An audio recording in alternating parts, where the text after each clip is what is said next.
তো আওয়ামী লীগের দোসরকারী ভাইয়েরা আপনি যে জনগণের মাধ্যমে বিদ্রোহী সৃষ্টি করতে চান, তা আপনাকে আমি আলী হোসেন চ্যালেঞ্জ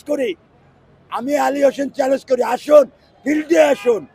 যেরকম আপনাদের কাউয়া কাদের বলেছিল লড়াই হবে, তা আমি আলী হোসেন বলতে চাই এখন বাংলাদেশের যে কোনো প্রান্তে তোদের সাথে লড়াই করতে আমি একলাই যথেষ্ট। আমার শেখ হাসিনাকে রিক্সা শ্রমিক, মোটর শ্রমিক, গার্মেন্টস শ্রমিক, দিনমজুর, ছাত্র জনতা আন্দোলন করে হাসিনাকে ভাগাইছি, ঠিক আপনাকেও সেইভাবে পরিণত করা হবে আপনাদেরও।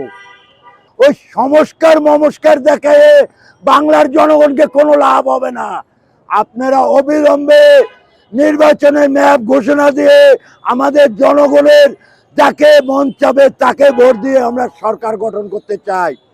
সে আমাদের প্রতিনিধি, যে গরিব দুঃখী মানুষকে দেখবে, ভালোবাসবে, তাকেই আমরা ভোট দেবো এবং তাদেরকেই সরকার গঠন করব। ব্যাটারি চালিত গাড়ি সম্পূর্ণভাবে রোডের থেকে বন্ধ করে দেবেন, নাহলে আপনাদের জন্য গণ আন্দোলন সৃষ্টি হয়ে যাবে রিক্সা চালক ভাইদের। নাইস সাহেব, আপনাকে সাবধান করে দিতে চাই, আপনি সমন্বয়ক হয়েছেন ছাত্র আন্দোলনের, আপনি এই মনে করেছেন যে আপনাকে জনগণ ভালোবাসবে না। আপনি যেসব কর্ম করতেছেন, আমরা বাংলার জনগণ চিহ্নিত করে বাংলার মাটিতে যেরকম শেখ হাসিনাকে গণহত্যাকারীকে লাঠি মেরে ভাগাইছি, আপনাকেও ভাগিয়ে দিতে পারবো আমরা। কেন? বাংলার জনগণ যখন রক্ত দিয়েছে, রক্ত আরো দিবে, দরকার হলে বাংলাদেশের জনগণকে মুক্ত করে ছাড়বে ইনশাল্লাহ। বন্ধ করতেছেন, আমি স্বরাষ্ট্র মন্ত্রণালয়কে বলবো অবিলম্বে আমাদের কোনো রিক্সা চালক ভাইদের রোডকে বন্ধ করবেন না এবং বিএপি ঘোষণা করবেন না, নইলে আপনারও পরিণতি কিন্তু ভালো হবে না। আরেকটি কথা বলতে চাই, আমি সড়ক মন্ত্রণালয় মহাজয়ের কাছে এবং সড়ক মন্ত্রণালয় উপদেষ্টার কাছে, আপনি যদি আমাদের রোড বন্ধ করে দেন তাহলে আগামী 2 ফেব্রুয়ারি থেকে আমাদের কঠিন আন্দোলন শুরু হয়ে যাবে রিক্সাওয়ালা ভাইদের। এবং অটো রিক্সা না বন্ধ করলে, আমরা ব্যাটারি চালিত গাড়ি যদি না বন্ধ করেন, তাহলে আমরা আগামী 2 ফেব্রুয়ারি আমরা কঠিন আন্দোলন দিতে বাধ্য হব। কিন্তু পুলিশের পোশাক চেঞ্জ করলে যে প্রশাসন চেঞ্জ হয়ে যাবে তা না। আমি আরো একটি কথা বলতে চাই পুলিশ প্রশাসন ভাইদের ব্যাপারে। এই যে আওয়ামী লীগের সিন্ডিকেট পুলিশ বড় বড় কর্মকর্তা আছে, আগে তাদেরকে চেঞ্জ